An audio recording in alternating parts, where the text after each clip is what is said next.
দ্বিতীয় বিয়ে করতে লাগবে না প্রথম স্ত্রীর অনুমতি। সামাজিক যোগাযোগ মাধ্যমে আপনি হয়তো ইতোমধ্যে দেখে ফেলেছেন এমন খবর। মূল ঘটনা আসলে কি? হাইকোর্টের রায় আসলে কি বলছে? আইনে কি আছে জানবো আজকের স্টার এক্সপ্রেসে। 1961 সালের মুসলিম পারিবারিক আইন অধ্যাদেশের 6 ধারা অনুযায়ী কোনো পুরুষের একটি বিয়ে বহাল থাকলে তিনি সালিশ পরিষদের লিখিত অনুমতি ছাড়া আরেকটি বিয়ে করতে পারবেন না। এই নিয়মকে চ্যালেঞ্জ করে সুপ্রিম কোর্টের আইনজীবী ইশরাত হাসান 2021 সালের ডিসেম্বর মাসে হাইকোর্টে একটি রিট আবেদন করেন।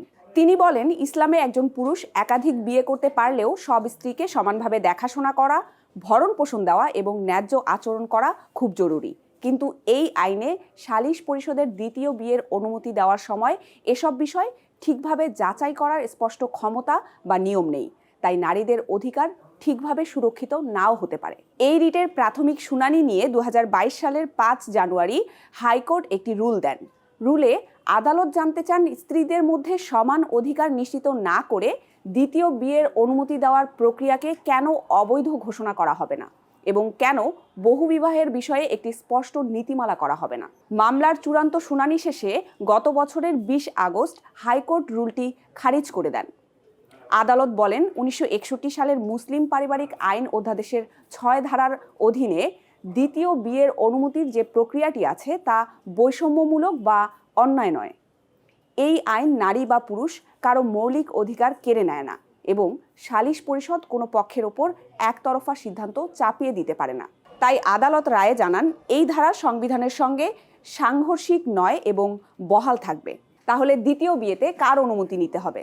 মুসলিম পারিবারিক আইন 1961 অনুসারে কোনো পুরুষ যদি দ্বিতীয় বিবাহ করতে চায় তাহলে সালিশ পরিষদের অনুমতি নিতে হবে। এই পরিষদের অনুমতি ছাড়া দ্বিতীয় বিবাহ করা হলে সরকারি নিবন্ধনও হবে না। দ্বিতীয় বিয়ের জন্য স্বামীকে স্থানীয় চেয়ারম্যানের কাছে আবেদন করতে হয়, যেখানে তিনি কেন নতুন বিয়ে করতে চান এবং বর্তমান স্ত্রী বা স্ত্রীদের এতে সম্মতি আছে কিনা তা লিখে জানাতে হয়।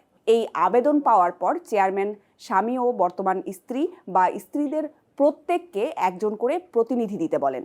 এই প্রতিনিধিদের নিয়ে সালিশ পরিষদ বসে এবং তারা দেখে নতুন বিয়েটি সত্যি দরকারি ও ন্যায্য কিনা। যদি তারা মনে করে বিয়েটি ঠিক হবে তাহলে কিছু শর্ত সহ অনুমতি দিতে পারে এবং কেন অনুমতি দিল বা দিল না তার কারণ লিখে রাখে। এই সিদ্ধান্তে কেউ অসন্তুষ্ট হলে নির্দিষ্ট সময়ের মধ্যে সহকারী জজের কাছে গিয়ে আপিল করতে পারে আর তার সিদ্ধান্তই চূড়ান্ত। কিন্তু কেউ যদি এই নিয়ম না মেনে সালিশ পরিষদের অনুমতি ছাড়াই আবার বিয়ে করে তাহলে তাকে বর্তমান স্ত্রী বা স্ত্রীদের সব দেনমোহর সঙ্গে সঙ্গে পরিশোধ করতে হবে। এই টাকা না দিলে তা সরকারের খাজনার মতো করে আদায় করা হবে। পাশাপাশি সেই ব্যক্তি 1 বছর পর্যন্ত জেল বা জরিমানা বা দুটোই শাস্তি হিসেবে পেতে পারে। আইনজীবী ইশরাত হাসান প্রথম আলোকে বলেন, তিনি হাইকোর্টে রিট করেছিলেন কারণ তিনি মনে করেছিলেন সালিশি পরিষদের চেয়ারম্যান পক্ষপাত করতে পারেন। তার মতে সালিশি পরিষদের কাছে একাধিক বিয়ে করার জন্য শারীরিক, মানসিক ও আর্থিক সক্ষমতা যাচাই করার ক্ষমতাও নেই। তাই এই আইনজীবী দাবি করেছিলেন নতুন নিয়মে স্ত্রীর অনুমতি বাধ্যতামূলক হোক এবং স্ত্রীদের সমান অধিকার নিশ্চিত করার জন্য নীতিমালা হোক। আইনজীবী ইশরাত হাসান আরও বলেন, অনেকেই ভুল বোঝে যে দ্বিতীয় বিয়ের জন্য প্রথম স্ত্রীর অনুমতি বাধ্যতামূলক।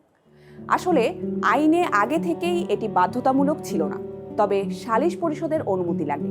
গত বছরের 20 আগস্ট হাইকোর্ট এই রুল খারিজ করে দিয়েছে, অর্থাৎ আইন আগের মতোই আছে। সালিশ পরিষদের অনুমতি পেলে তারপরেই দ্বিতীয় বিয়ে করা যাবে।